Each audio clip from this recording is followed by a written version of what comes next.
이 사건은 그러니까 대출해주면 안 되는 사람한테 대출해주면 안 되는 돈을 회사가 만드는 지 하루 만에 210억을 빌려줘 놓고 받을 수 있는 장치들은 다 풀어주고 실제로 그 돈의 수혜자는 애초에 돈을 빌려간 사람한테 해준 다음에 서류는 다 가짜고 그 서류를 만들어준 사람 사라졌고 그런데 그런 돈이 다 흘러간 은행이 이명박 비저감이 흘러간 혹은 자원외교가 돈이 흘러간 은행하고 똑같더라. 아. 노무현 대통령이 그러셨어요. 농협이 센지 대통령인 내가 더 센지 모르겠다. 아. 그만큼 대한민국에서 농협은 굉장히 막강한 조직이라는 거죠. 농협은 크게 두 가지, 하나는 농협 중앙회고 하나는 지역 농협이에요. 그래서 중앙회 자산하고 지역 농협 자산을 합치면 726조예요. 와.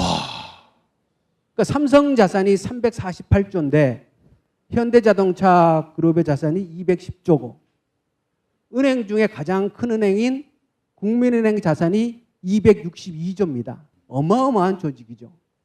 이 지역 농협의 돈을 중앙회에 맡겨요. 그 돈이 92조예요. 그 92조를 중앙회에서 관리를 하면서 상호금융특별회계라고 불러요. 그 돈의 출발이 시골에 가면 그 농협에다가 저금을 한 뭐 공무원들, 지역 주민들, 그러니까 그런 돈이에요. 그렇기 때문에 그 돈을 특별회계로 중앙회가 관리를 하는데 그렇기 때문에 이 돈은 굉장히 보수적으로 운영을 해요. 이 92조를 운영할 때는 국민연금이 투자하는 데만 따라가요. 아. 네. 국민연금도 굉장히 보수적으로 투자하니까. 그렇죠. 국민연금도 굉장히 보수적으로 운영을 하기 때문에 아주 안정적인데만 투자를 하고 그래서 대체로 국민연금 뒤를 따라다니면서 상호금융특별회계를 운영을 해요. 그런 돈이에요. 그런 돈인데 그 돈을 가지고 누군가가 털어먹었을지도 모른다라는 생각을 하면서 보수적으로 운영해야 될 그 돈을 네. 막무가내로 투자했다. 네. 그래서 사실은 이게 이 사건을 들여다보기 시작한 거예요. 2008년도는 대체로 우리나라의 1금융권의 회사들도 해외에 투자하던 거를 다 정리하던 시기였어요. 특이하게 상호금융특별회계가 2008년도에 해외 투자를 시작을 하는 거예요. 그런데 그 40년 동안 이 상호금융특별회계가 운영됐는데 2008년도 딱 한 해만 1,777억을 손해를 본 거예요. 네. 역대 그 이전에도 적자를 본 적이 없고 그 뒤로도 적자를 본 적이 없어요. MB가 취임한 그 해 아닙니까? 2008년. 그 해죠. 예, 2008년도. 그래서 2008년도에 농협에 도대체 무슨 일이 있었을까? 그 해외 투자한 것이 몇 건이 있습니다. 발리에 투자했던 저기 두 번째 금호 다올랜드 칩 저기 40억을 손실받지 않습니까? 저 사건은 담당자가 나중에 2010년도인가 저수지에서 변사체로 발견됩니다. 어이구. 네, 네. 저 40억의 손실을 봤던 당사자가 그 밑에 오늘 이제 얘기할 캐나다 토론토 주상복합단지 210억을 순수하게 손실을 봅니다. 농협에서는 이 사건을 가지고 뭐라 그러냐면 사기당했다 이렇게 얘기를 해요. 대출 업무를 관리를 잘못했다. 경험이 없어서. 이렇게 농협에서 얘기를 하는데 이 사건을 좀 아는 사람들은 들여다본 사람들은 일방적으로 사기를 당했다기보다가 공모된 사기일 가능성이 매우 높다 이렇게 얘기를 해요. 예. 하려다가 그냥 사기 본 게 아니라 예. 사기 당하는 사람조차 이건 사기다라고 생각하고 그러니까 공모를 했다. 그건 아니고. 그게 아니고 농협은 자기네가 여러분들 눈높이에 맞춰서 제가 물어본 건데 이렇게 화를 내면 어떡하나. 자기네가 일방적으로 사기를 당했다 이렇게 얘기를 해요. 지금도 그렇게 얘기를 합니다. 네, 누워 있어. 누워 있을까? 이 사건을 좀 들여다본 사람들은 그리고 제가 만난 농협의 아주 고위직의 사람도 그 공모된 사기일 가능성이 높습니다라고 얘기를 합니다. 대출 심사가 제대로 안 됐다는 거예요. 수익 증권에 대한 담보 설정을 농협이 하지 못합니다. 토지 담보를 했다가 그냥 은근슬쩍 또 해지를 해요. 그리고 저 통장 잔금이란 건 뭐냐면 이게 대출을 하고 나면 나중에 원금과 이자를 돌려받기 위해서 서로 간에 통장을 합의해서 개설을 합니다. 그리고 그 통장은 농협이 관리를 하는데 나중에 보면 그것도 풀어줍니다. 그리고 또 중요한 건 뭐냐면 저렇게 이제 그 큰 대출을 할 때는 그러니까 돈을 빌리는 사람이 은행을 상대로 하잖아요. 상대로 하면 빌리는 사람은 변호사의 도움을 받을 필요가 사실 별로 없다는 거예요. 왜냐 그러면 은행이 속이지는 않으니까. 그런데 은행 입장에서는 거액을 빌려줘야 되는데 예. 사기꾼들이 세상에 셌잖아요. 많잖아요. 그렇죠. 그렇기 때문에 이 대출을 하는 과정에 은행 측의 법정 대리를 반드시 세웁니다. 사기를 안 당하려고. 예. 그런데 여기 보면은 농협 측의 법정 대리인이 존재하지 않아요. 오히려 돈을 빌려가는 사람의 법정 대리인과 상담하고 그 사람과 의논해서 일을 합니다. 아니, 농협에 법인 변호사들이 있지 않습니까? 있겠죠. 당연히 있죠. 근데 이 사건과는 완전히 이 사건에서는 농협 측의 법정 대리인은 등장하지 않습니다. 네. 그러니까 아주 특이한, 그러니까 굉장히 여러 군데의 그 안전장치가 한꺼번에 동시에 다 무력화된다는 거죠. 국내 법인은 그 대출 심사를 하기 하루 전에 법인이 설립됩니다. 2008년도 8월 27일 날 설립일이고 그 심사를 해갖고 의결하는 날짜가 8월 28일입니다. 네. 그러니까 하루 차이 만든 지 하루 만에 대출이 됐다고. 9월 9일 날 대출을 해줬어요. 네. 밑에 있는 회사는 캐나다 현지 법인 회사인데 총 그동안의 매출액이 23억에 불과한 그런 회사인데 그 현지 법인의 대표도 그렇고 국내 법인의 대표도 그렇고 이러한 그 개발 투자를 해본 일이 없는 사람들이에요. 청년 실업자들이었어요. 바지에서 바지. 네. 예. 영화를 보시면 나오잖아요. 바지라는 게 완전히.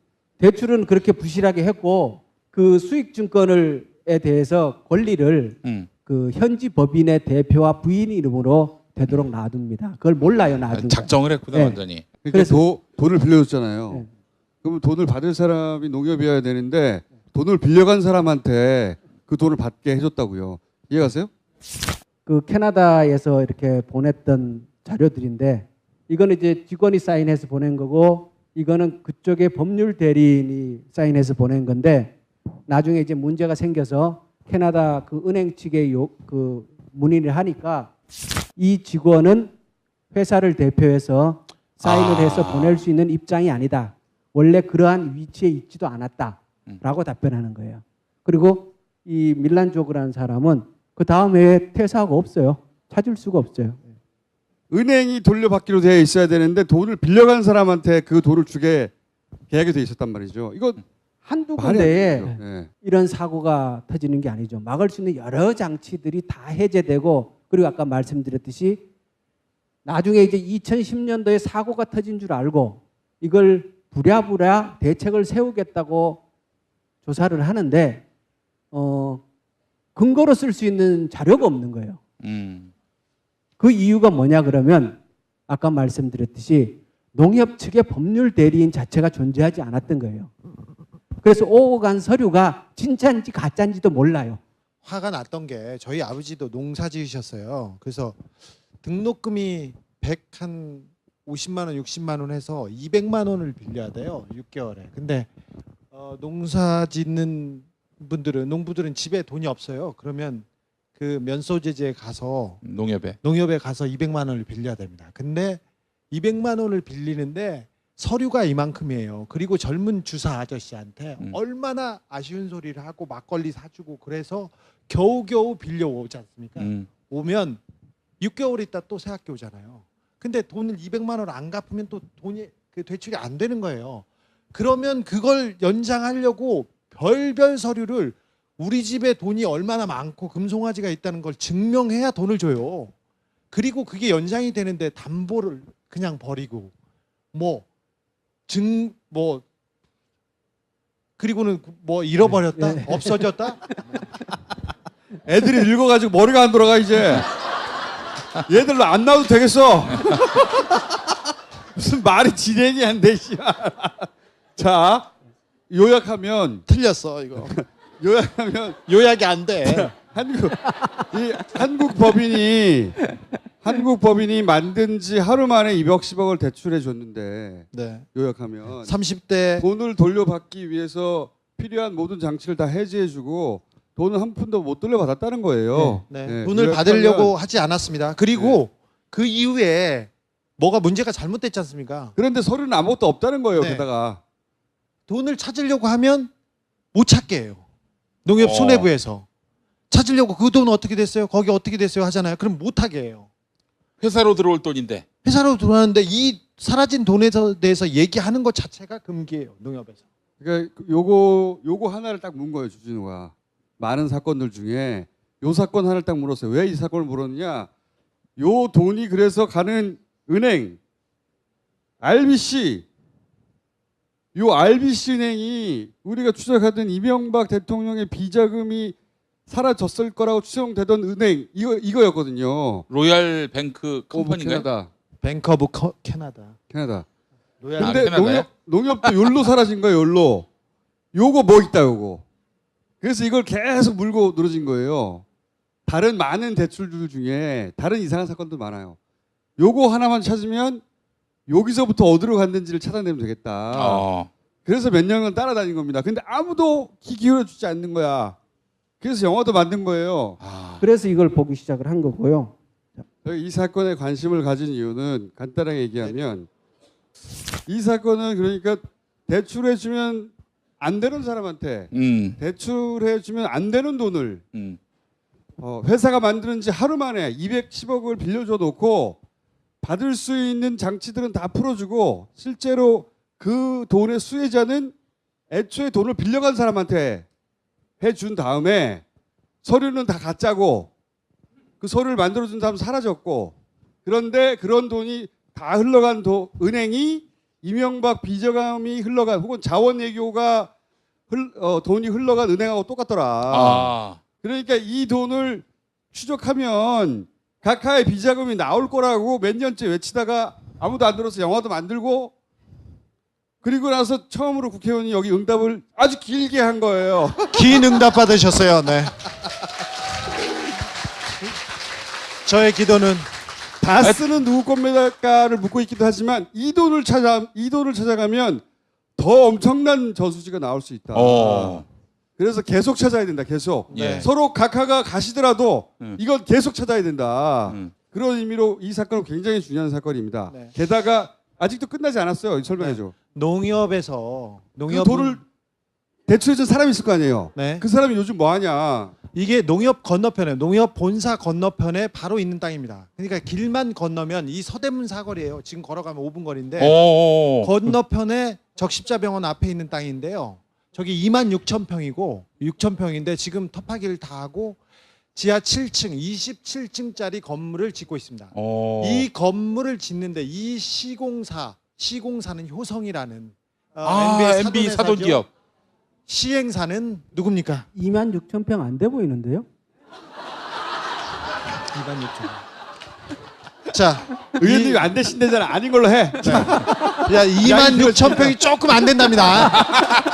조금 안 된답니다. 근데 이 26,000 제곱미터 아니에요? 그렇다. 예, 예.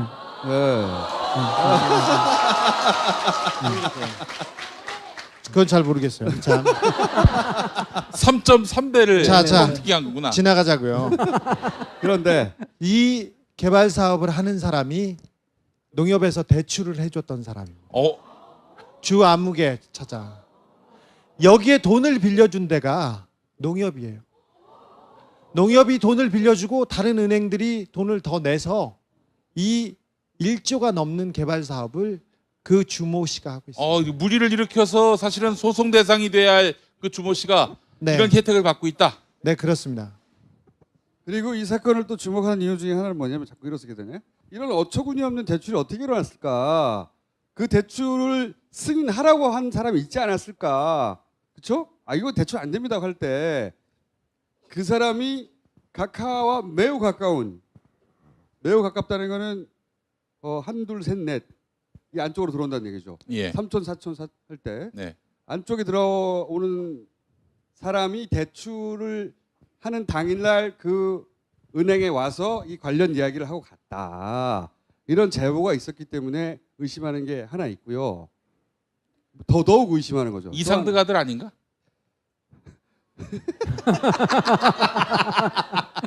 몰라. 나는 몰라. 이상득 아들이면 어떡하지? 잡혀가나? 나는 몰라. 그럼 이상은 딸인가?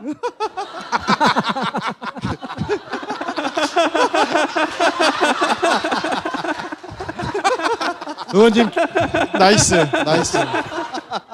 그리고 또 하나는 당시 농협이 이명박 대통령이 당선되자마자 이명박 대통령의 측근으로 싹 측근에서 장악됐거든요. 네. 천년회라고. 그러면서 그 해에 엄청난 이런 날려먹는 투자들이 막 일어났거든요. 그래서 여러 가지로 대단히 의심스럽다. 이 돈은 어딘가 흘러가서 각하 돈이 모이는 곳에 고여 있을 것이다. 초기의 프로토타입이다 이게 해먹는 이라고 저희는 생각하고 여전히 의심하며 이 사건을 계속 추적하고 각하가 가더라도 또 할 거다 계속. 네. 농협에 아까 말했던 최원병이라고 대통령하고 가장 가까운 사람이 농협 회장을 2번 하셨죠. 네. 연임하셨습니다. 그리고 아까 해외 투자 프로젝트 금융팀이나 상호 금융투자단 여기는 다 이명박 주변에 있는 사람들로 갑자기 급조되고 꾸려졌습니다. 그래서 돈이 많이 들어갔습니다. 그리고 이런 이상한 대출 사건과 이상한 사건 이후에 농협이 해킹돼서 전 산망이 다운되는 사건. 연결되는 사건이라고 이해되지 않아요? 이제 갑자기 북한이 농협을 해킹했다. 농협을 해킹했는데 피해자가 한 명도 없어요. 피해자가 한 명도 없는데 서버가 다 다운되고 그리고 모든 투자 개인 정보들이 다 훼손됐어. 그런데 농협을 거래했던 사람들은 피해자가 자기 계좌는 하나도 건드린 적이 없어요. 이상하잖아요. 그 계좌 정보들이 그때 사라졌거든요. 북한에 의해서. 이것도 의원님이 이제 추적하실 거죠. 농협 사건. 농협 해킹 그게 사건. 그 전산이 그렇게 마비되고 그때 복원이 되는데 한 보름 가까이 걸리거든요. 완전 복원이 되는데 그런 일이 사실상 있을 수 없는 일이죠. 북한의 소행이라고 발표가 됐는데 만약에 북한의 소행이라면 국정원에 조사 보고서가 있지 않겠느냐. 있어야지 당연히 그죠. 북한의 소행이라고 발표를 해놓고 조사를 안 했으면 국정원이 일을 안 한 거 아닙니까? 예. 국정원에 분명히 조사 보고서가 있지 않겠느냐. 그리고 이건 대형 금융사고인데 금융감독원에서 이것을 조사했을 것이고 조치를 했을 것이다. 안 했다면 또 금융감독원이 직무를 수행하지 않은 거니까 그렇게 추측을 하고 조금씩 접근을 해보려고 하고 있어요. 92조예요. 그 92조를 중앙회에서 관리를 하면서 상호금융특별회계라고 불러요. 그 돈의 출발이 시골에 가면 그 농협에다가 저금을 한 뭐 공무원들, 지역 주민들, 그러니까 그런 돈이에요. 그렇기 때문에 그 돈을 특별회계로 중앙회가 관리를 하는데 그렇기 때문에 이 돈은 굉장히 보수적으로 운영을 해요. 이 92조를 운영할 때는 국민연금이 투자하는 데만 따라가요. 네. 국민연금도 굉장히 보수적으로 투자하니까. 그렇죠. 국민연금도 굉장히 보수적으로 운영을 하기 때문에 아주 안정적인 데만 투자를 하고 그래서 대체로 국민연금 뒤를 따라다니면서 상호금융 특별회계를 운영을 해요. 그런 돈이에요. 그런 돈인데 그 돈을 가지고 누군가가 털어먹었을지도 모른다라는 생각을 하면서 보수적으로 운영해야 될 그 돈을 네. 막무가내로 투자했다. 네. 그래서 사실은 이게 이 사건을 들여다보기 시작한 거예요. 2008년도는 대체로 우리나라의 1금융권의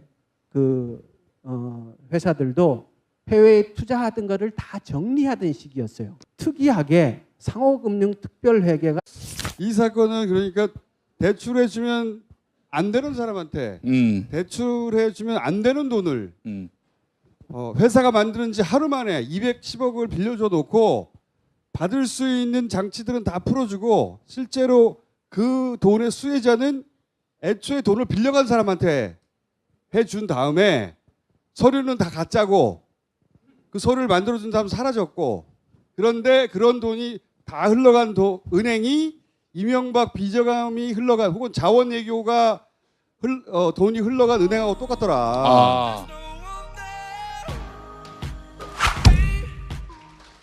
노무현 대통령이 그러셨어요. 농협이 센지 대통령인 내가 더 센지 모르겠다. 아. 그만큼 대한민국에서 농협은 굉장히 막강한 조직이라는 거죠. 농협은 크게 두 가지, 하나는 농협 중앙회고 하나는 지역 농협이에요.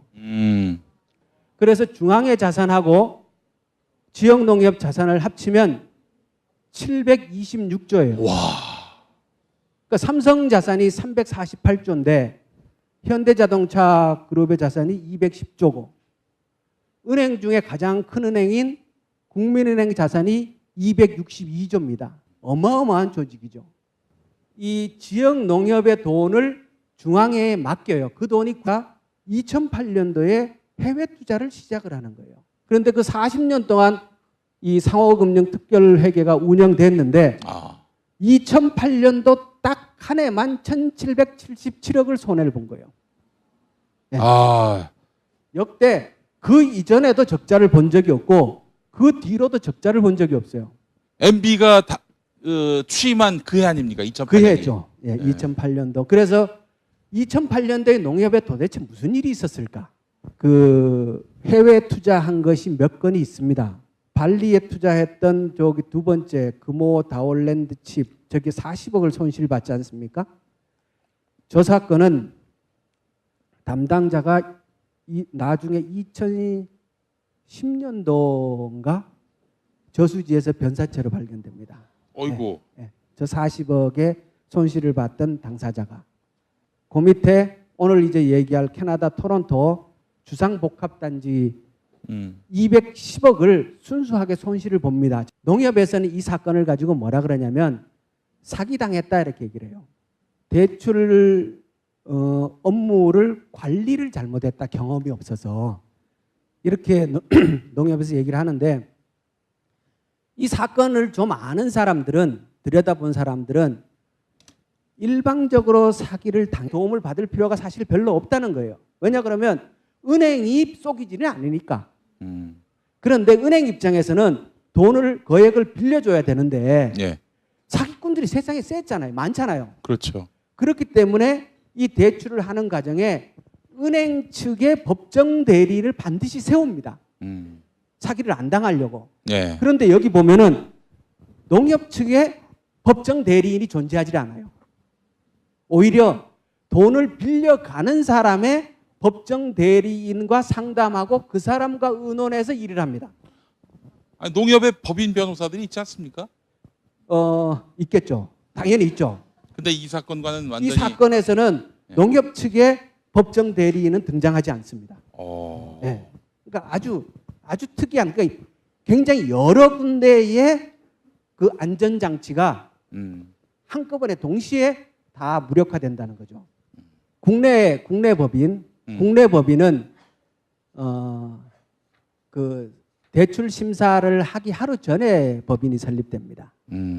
2008년도 8월 27일 날 설립일이고 그 심사를 해갖고 의결하는 날짜가 8월 28일입니다. 네. 그러니까 하루 차이 만든 지 하루 만에 대출이 됐다고요. 9월 9일 날 대출을 해줬어요. 네. 밑에 있는 회사는 캐나다 현지했다기 보다가 공모된 사기일 가능성이 매우 높다 이렇게 얘기를 합니다. 예. 너도 하려다가 그냥 사기 본 게 아니라 예.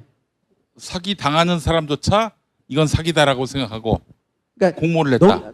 그건 아니고.